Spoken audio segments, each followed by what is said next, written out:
of Esther. Now it came to pass, in the days of Ahasuerus, this was the Ahasuerus who reigned over 127 provinces from India to Ethiopia.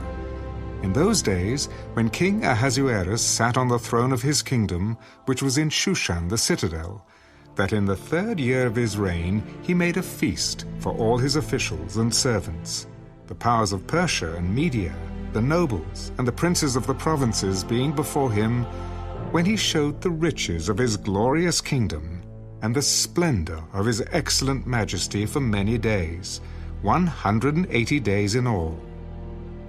And when these days were completed, the king made a feast lasting 7 days for all the people who were present in Shushan the citadel, from great to small, in the court of the garden of the king's palace. There were white and blue linen curtains fastened with cords of fine linen and purple on silver rods and marble pillars, and the couches were of gold and silver on a mosaic pavement of alabaster, turquoise, and white and black marble. And they served drinks in golden vessels, each vessel being different from the other, with royal wine in abundance, according to the generosity of the king. In accordance with the law, the drinking was not compulsory, for so the king had ordered all the officers of his household that they should do according to each man's pleasure. Queen Vashti also made a feast for the women in the royal palace which belonged to King Ahasuerus.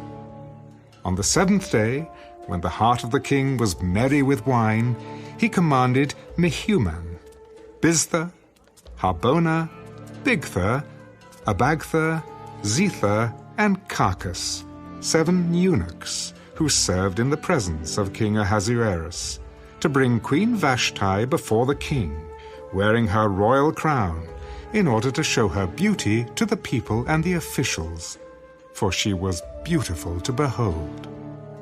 But Queen Vashti refused to come at the king's command, brought by his eunuchs. Therefore the king was furious, and his anger burned within him.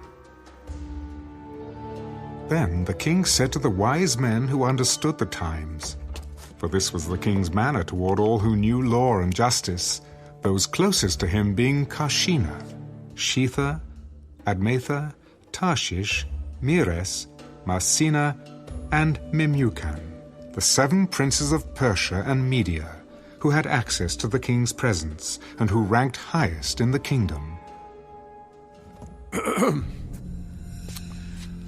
What shall we do to Queen Vashti according to law? Because she did not obey the command of King Ahasuerus, brought to her by the eunuchs.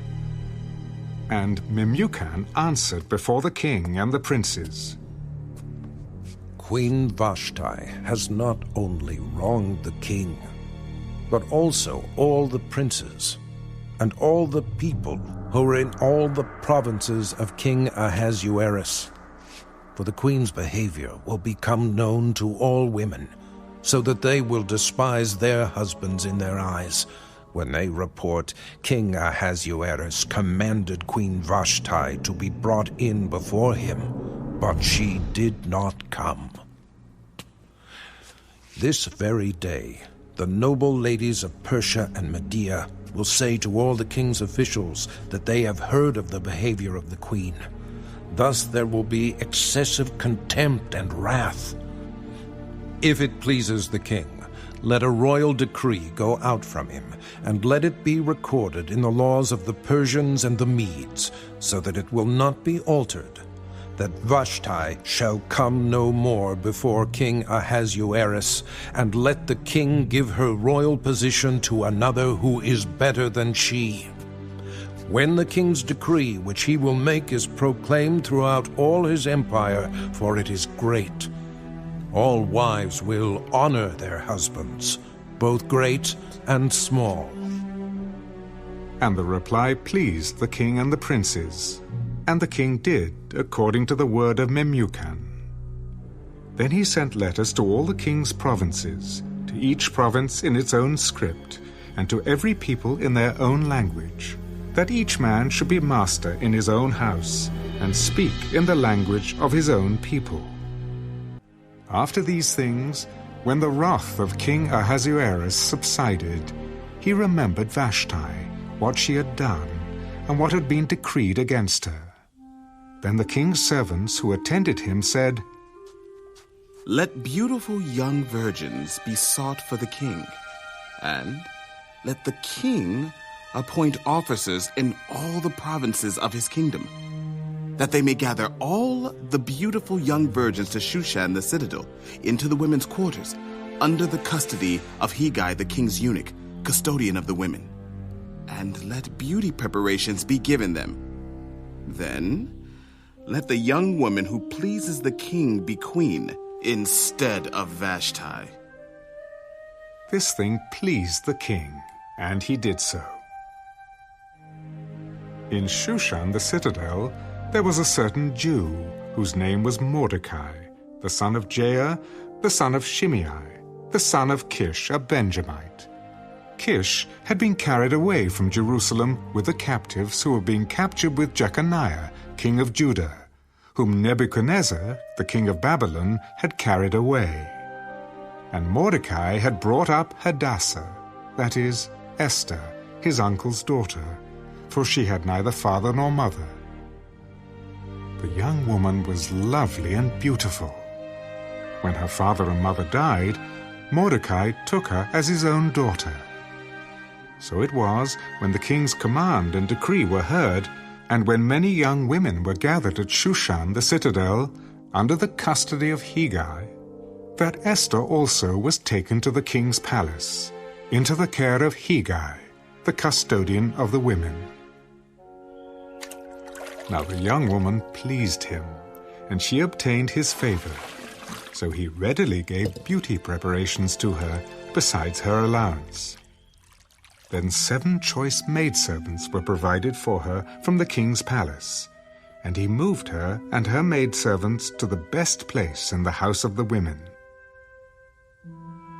Esther had not revealed her people or family, for Mordecai had charged her not to reveal it. And every day Mordecai paced in front of the court of the women's quarters to learn of Esther's welfare and what was happening to her. Each young woman's turn came to go in to King Ahasuerus after she had completed 12 months' preparation, according to the regulation for the women, for thus were the days of their preparation apportioned: 6 months with oil of myrrh, and 6 months with perfumes and preparations for beautifying women. Thus prepared, each young woman went to the king, and she was given whatever she desired to take with her from the women's quarters to the king's palace. In the evening she went, and in the morning she returned to the second house of the women, to the custody of Sheashgaz, the king's eunuch who kept the concubines. She would not go to the king again unless the king delighted in her and called for her by name. Now when the turn came for Esther, the daughter of Abihail, the uncle of Mordecai, who had taken her as his daughter, to go into the king, she requested nothing but what Hegai, the king's eunuch, the custodian of the women, advised. And Esther obtained favor in the sight of all who saw her. So Esther was taken to King Ahasuerus into his royal palace in the 10th month, which is the month of Tebeth, in the 7th year of his reign. The king loved Esther more than all the other women, and she obtained grace and favor in his sight more than all the virgins. So he set the royal crown upon her head and made her queen instead of Vashti. Then the king made a great feast, the Feast of Esther, for all his officials and servants, and he proclaimed a holiday in the provinces and gave gifts according to the generosity of a king. When virgins were gathered together a second time, Mordecai sat within the king's gate. Now Esther had not revealed her family and her people, just as Mordecai had charged her, for Esther obeyed the command of Mordecai as when she was brought up by him. In those days, while Mordecai sat within the king's gate, two of the king's eunuchs, Bigthan and Teresh, doorkeepers, became furious and sought to lay hands on King Ahasuerus. So the matter became known to Mordecai, who told Queen Esther, and Esther informed the king in Mordecai's name.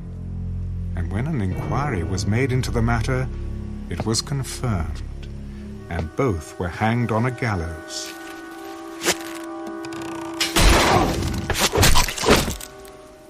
And it was written in the book of the Chronicles, in the presence of the king.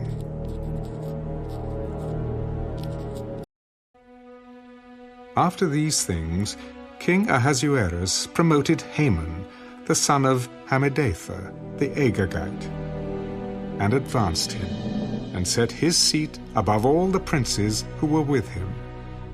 And all the king's servants who were within the king's gate bowed, and paid homage to Haman, for so the king had commanded concerning him. But Mordecai would not bow or pay homage. Then the king's servants, who were within the king's gate, said to Mordecai, "Why do you transgress the king's command?"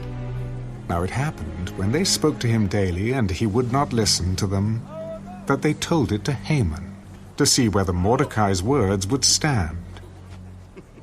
For Mordecai had told them that he was a Jew. When Haman saw that Mordecai did not bow or pay him homage, Haman was filled with wrath. But he disdained to lay hands on Mordecai alone, for they had told him of the people of Mordecai. Instead, Haman sought to destroy all the Jews who were throughout the whole kingdom of Ahasuerus, the people of Mordecai. In the first month, which is the month of Nisan, in the 12th year of King Ahasuerus, they cast pur, that is, the lot, before Haman to determine the day and the month, until it fell on the 12th month, which is the month of Adar. Then Haman said to King Ahasuerus, "There is a certain people scattered and dispersed among the people in all the provinces of your kingdom. Their laws are different from all other peoples, and they do not keep the king's laws. Therefore, it is not fitting for the king to let them remain. If it pleases the king, let a decree be written that they be destroyed, and I will pay 10,000 talents of silver into the hands of those who do the work to bring it into the king's treasuries." So the king took his signet ring from his hand and gave it to Haman, the son of Hammedatha, the Agagite, the enemy of the Jews. And the king said to Haman, "The money and the people are given to you, to do with them as seems good to you." Then the king's scribes were called on the 13th day of the first month, and a decree was written according to all that Haman commanded, to the king's satraps, to the governors who were over each province, to the officials of all people, to every province according to its script, and to every people in their language. In the name of King Ahasuerus it was written and sealed with the king's signet ring. And the letters were sent by couriers into all the king's provinces, to destroy, to kill, and to annihilate all the Jews, both young and old, little children and women, in one day, on the 13th day of the 12th month, which is the month of Adar, and to plunder their possessions. A copy of the document was to be issued as law in every province, being published for all people, that they should be ready for that day. The couriers went out, hastened by the king's command, and the decree was proclaimed in Shushan the citadel. So the king and Haman sat down to drink, but the city of Shushan was perplexed. When Mordecai learned all that had happened, he tore his clothes and put on sackcloth and ashes and went out into the midst of the city.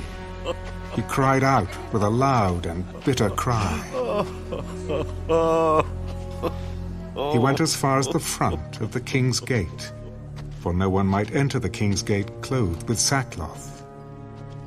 And in every province where the king's command and decree arrived, there was great mourning among the Jews, with fasting, weeping, and wailing, and many lay in sackcloth and ashes. So Esther's maids and eunuchs came and told her, and the queen was deeply distressed.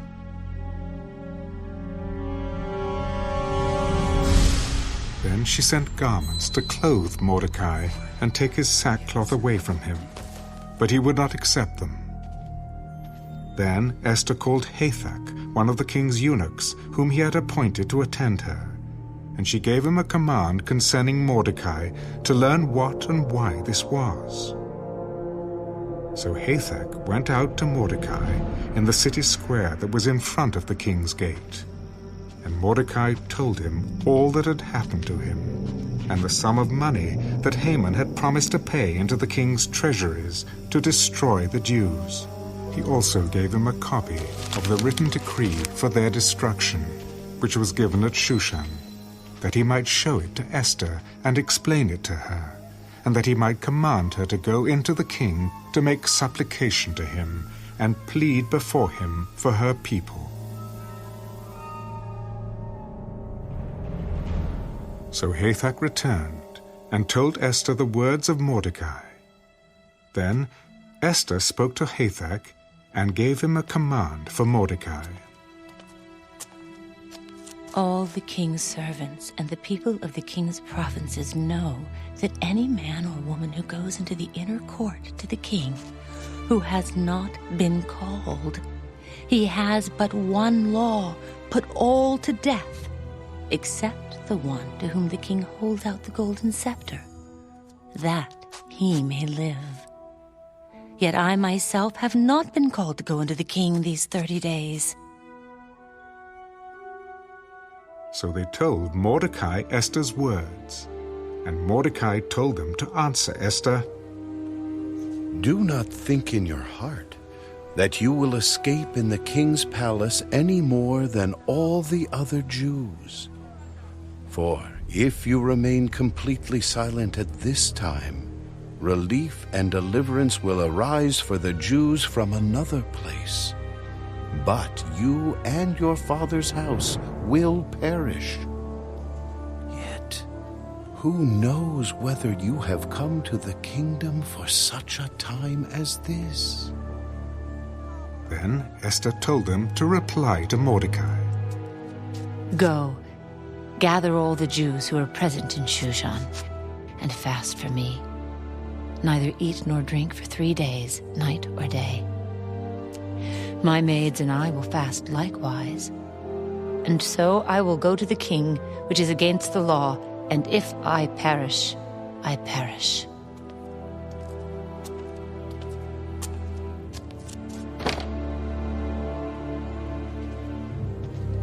So Mordecai went his way, and did according to all that Esther commanded him. Now it happened on the 3rd day that Esther put on her royal robes and stood in the inner court of the king's palace, across from the king's house, while the king sat on his royal throne in the royal house, facing the entrance of the house. So it was, when the king saw Queen Esther standing in the court, that she found favor in his sight, and the king held out to Esther the golden scepter that was in his hand. Then Esther went near and touched the top of the scepter.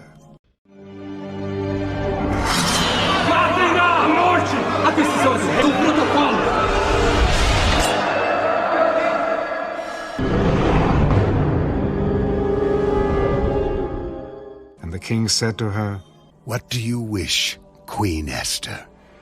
What is your request? It shall be given to you, up to half the kingdom." If it pleases the king, let the king and Haman come today to the banquet that I have prepared for him. Bring Haman quickly, that he may do as Esther has said. So the king and Haman went to the banquet that Esther had prepared. At the banquet of wine, the king said to Esther, "What is your petition? It shall be granted you. What is your request? Up to half the kingdom. It shall be done." My petition and request is this. If I have found favor in the sight of the king, and if it pleases the king to grant my petition and fulfill my request, then let the king and Haman come to the banquet which I will prepare for them, and tomorrow I will do as the king has said. So Haman went out that day joyful and with a glad heart.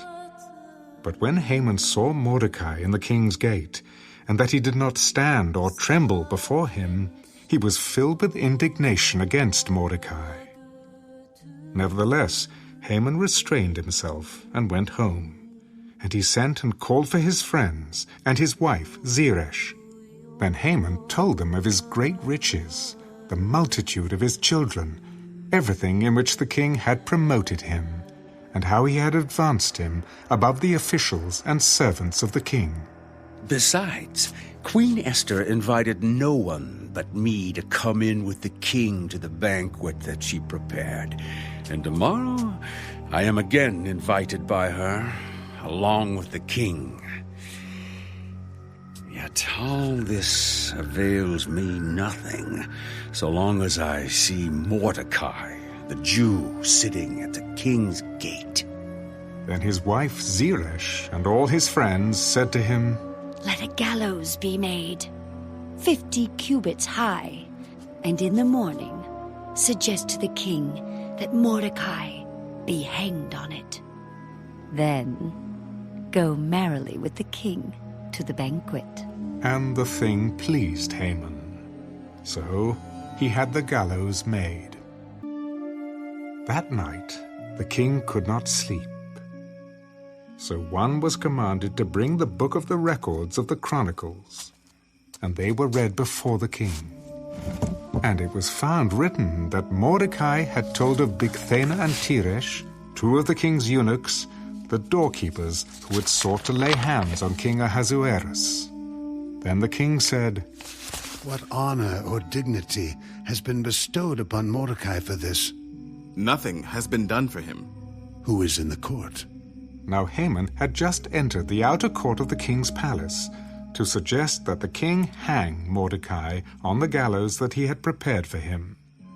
The king's servant said to him, Haman is there, standing in the court. "Let him come in." So Haman came in, and the king asked him, "What shall be done for the man whom the king delights to honor?"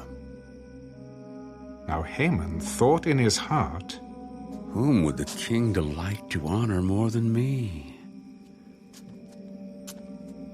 For the man whom the king delights to honor, let a royal robe be brought which the king has worn, and a horse on which the king has ridden, which has a royal crest placed on its head. Then let this robe and horse be delivered to the hand of one of the king's most noble princes, that he may array the man whom the king delights to honor. Then parade him on horseback through the city square and proclaim before him, Thus shall it be done to the man whom the king delights to honor. Hurry, take the robe and the horse, as you have suggested, and do so for Mordecai, the Jew who sits within the king's gate. Leave nothing undone of all that you have spoken.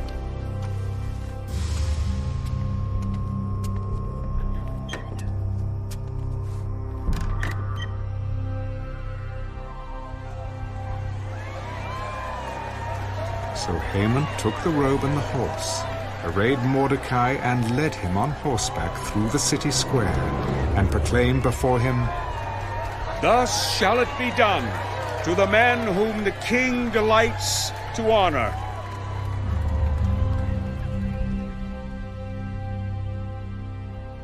Afterward, Mordecai went back to the king's gate.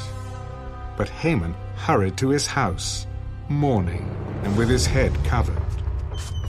When Haman told his wife Zeresh and all his friends everything that had happened to him, his wise men and his wife Zeresh said to him, If Mordecai, before whom you have begun to fall, is of Jewish descent, you will not prevail against him, but will surely fall before him. While they were still talking with him, the king's eunuchs came and hastened to bring Haman to the banquet which Esther had prepared.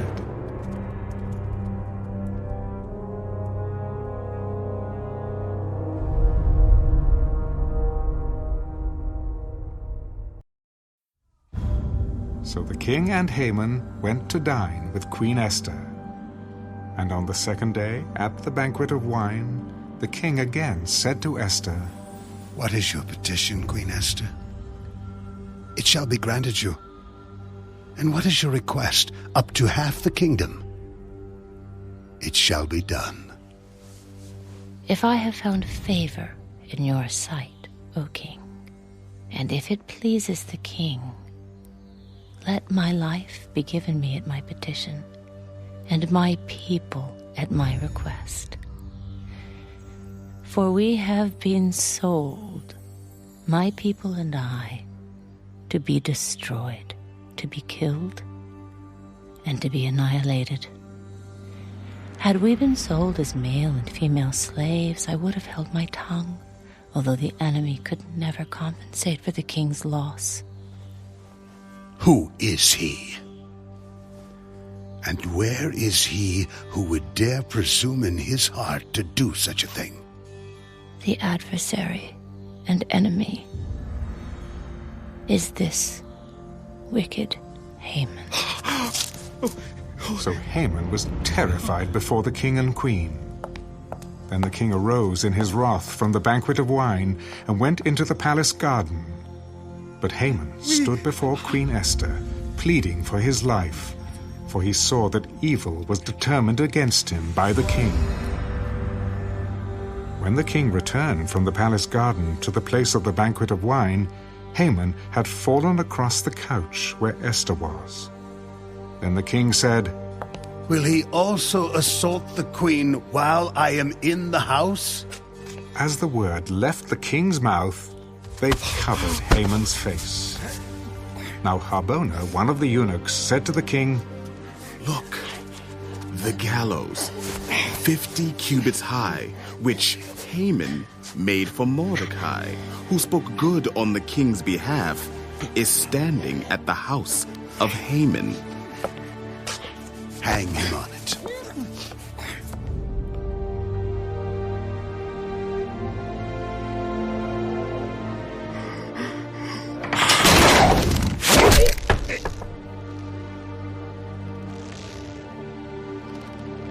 So they hanged Haman on the gallows that he had prepared for Mordecai. Then the king's wrath subsided. On that day, King Ahasuerus gave Queen Esther the house of Haman, the enemy of the Jews. And Mordecai came before the king, for Esther had told how he was related to her. So the king took off his signet ring, which he had taken from Haman, and gave it to Mordecai. And Esther appointed Mordecai over the house of Haman. Now Esther spoke again to the king, fell down at his feet, and implored him with tears to counteract the evil of Haman the Agagite, and the scheme which he had devised against the Jews. And the king held out the golden scepter toward Esther. So Esther arose and stood before the king. If it pleases the king, and if I have found favor in his sight, and the thing seems right to the king, and I am pleasing in his eyes, let it be written to revoke the letters devised by Haman, the son of Hammedatha the Agagite, which he wrote to annihilate the Jews who are in all the king's provinces. For how can I endure to see the evil that will come to my people? Or how can I endure to see the destruction of my countrymen? Then King Ahasuerus said to Queen Esther and Mordecai the Jew, Indeed, I have given Esther the house of Haman, and they have hanged him on the gallows because he tried to lay his hand on the Jews. You yourselves write a decree concerning the Jews as you please, in the king's name, and seal it with the king's signet ring. For whatever is written in the king's name and sealed with the king's signet ring, no one can revoke. So the king's scribes were called at that time, in the 3rd month, which is the month of Sivan, on the 23rd day. And it was written, according to all that Mordecai commanded, to the Jews, the satraps, the governors, and the princes of the provinces, from India to Ethiopia, 127 provinces in all, to every province in its own script, to every people in their own language, and to the Jews in their own script and language. And he wrote in the name of King Ahasuerus, sealed it with the king's signet ring, and sent letters by couriers on horseback, riding on royal horses bred from swift steeds. By these letters, the king permitted the Jews who were in every city to gather together and protect their lives, to destroy, kill, and annihilate all the forces of any people or province that would assault them, both little children and women, and to plunder their possessions, on one day in all the provinces of King Ahasuerus, on the 13th day of the 12th month, which is the month of Adar. A copy of the document was to be issued as a decree in every province and published for all people, so that the Jews would be ready on that day to avenge themselves on their enemies. The couriers who rode on royal horses went out, hastened and pressed on by the king's command, and the decree was issued in Shushan the citadel. So Mordecai went out from the presence of the king in royal apparel of blue and white, with a great crown of gold, and a garment of fine linen and purple. And the city of Shushan rejoiced and was glad. The Jews had light and gladness, joy and honor. And in every province and city, wherever the king's command and decree came, the Jews had joy and gladness, a feast and a holiday.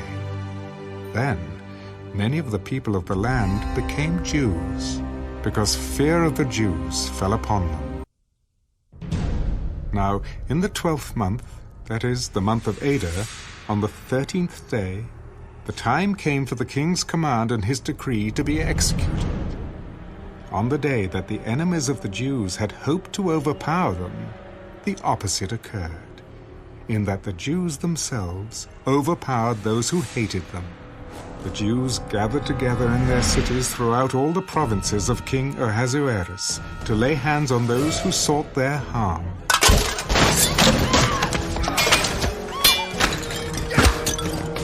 And no one could withstand them, because fear of them fell upon all people. And all the officials of the provinces, the satraps, the governors, and all those doing the king's work helped the Jews, because the fear of Mordecai fell upon them.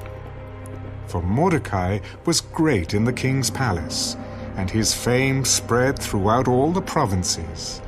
For this man Mordecai became increasingly prominent. Thus the Jews defeated all their enemies with the stroke of the sword, with slaughter and destruction, and did what they pleased with those who hated them. And in Shushan the citadel, the Jews killed and destroyed 500 men. Also in Parshandatha, Dalphon, Aspatha, Poratha, Adalia, Aridatha, Parmashta, Arizai, Aridai, and Vajezatha, the 10 sons of Haman, the son of Hammedatha, the enemy of the Jews, they killed. But they did not lay a hand on the plunder. On that day, the number of those who were killed in Shushan the citadel was brought to the king. And the king said to Queen Esther, The Jews have killed and destroyed 500 men in Shushan the citadel, and the 10 sons of Haman. What have they done in the rest of the king's provinces? Now what is your petition? It shall be granted you. Or what is your further request? It shall be done. If it pleases the king, let it be granted to the Jews who are in Shushan to do again tomorrow according to today's decree, and let Haman's 10 sons be hanged on the gallows. So the king commanded this to be done. The decree was issued in Shushan, and they hanged Haman's 10 sons. And the Jews who were in Shushan gathered together again on the 14th day of the month of Adar, and killed 300 men at Shushan, but they did not lay a hand on the plunder. The remainder of the Jews in the king's provinces gathered together and protected their lives, had rest from their enemies, and killed 75,000 of their enemies. But they did not lay a hand on the plunder. This was on the 13th day of the month of Adar. And on the 14th of the month they rested, and made it a day of feasting and gladness. But the Jews who were in Shushan assembled together on the 13th day, as well as on the 14th. And on the 15th of the month they rested, and made it a day of feasting and gladness. Therefore the Jews of the villages who dwelt in the unwalled towns celebrated the 14th day of the month of Adar with gladness and feasting as a holiday, and for sending presents to one another. And Mordecai wrote these things and sent letters to all the Jews, near and far, who were in all the provinces of King Ahasuerus, to establish among them that they should celebrate yearly the 14th and 15th days of the month of Adar, as the days on which the Jews had rest from their enemies, as the month which was turned from sorrow to joy for them, and from mourning to a holiday, that they should make them days of feasting and joy, of sending presents to one another and gifts to the poor. So the Jews accepted the custom which they had begun, as Mordecai had written to them, because Haman, the son of Hammedatha the Agagite, the enemy of all the Jews, had plotted against the Jews to annihilate them, and had cast pur, that is, the lot, to consume them and destroy them. But when Esther came before the king, he commanded by letter that this wicked plot which Haman had devised against the Jews should return on his own head, and that he and his sons should be hanged on the gallows. So they called these days Purim, after the name Pur. Therefore, because of all the words of this letter, what they had seen concerning this matter, and what had happened to them, the Jews established and imposed it upon themselves and their descendants, and all who would join them, that without fail they should celebrate these 2 days every year, according to the written instructions, and according to the prescribed time, that these days should be remembered and kept throughout every generation, every family, every province, and every city, that these days of Purim should not fail to be observed among the Jews, and that the memory of them should not perish among their descendants. Then Queen Esther, the daughter of Abihail, with Mordecai the Jew, wrote with full authority to confirm this second letter about Purim. And Mordecai sent letters to all the Jews, to the 127 provinces of the kingdom of Ahasuerus, with words of peace and truth, to confirm these days of Purim at their appointed time, as Mordecai the Jew and Queen Esther had prescribed for them, and as they had decreed for themselves and their descendants concerning matters of their fasting and lamenting. So the decree of Esther confirmed these matters of Purim, and it was written in the book.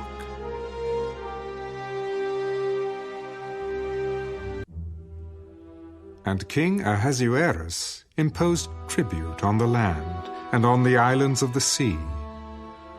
Now all the acts of his power and his might, and the account of the greatness of Mordecai, to which the king advanced him, are they not written in the book of the chronicles of the kings of Media and Persia?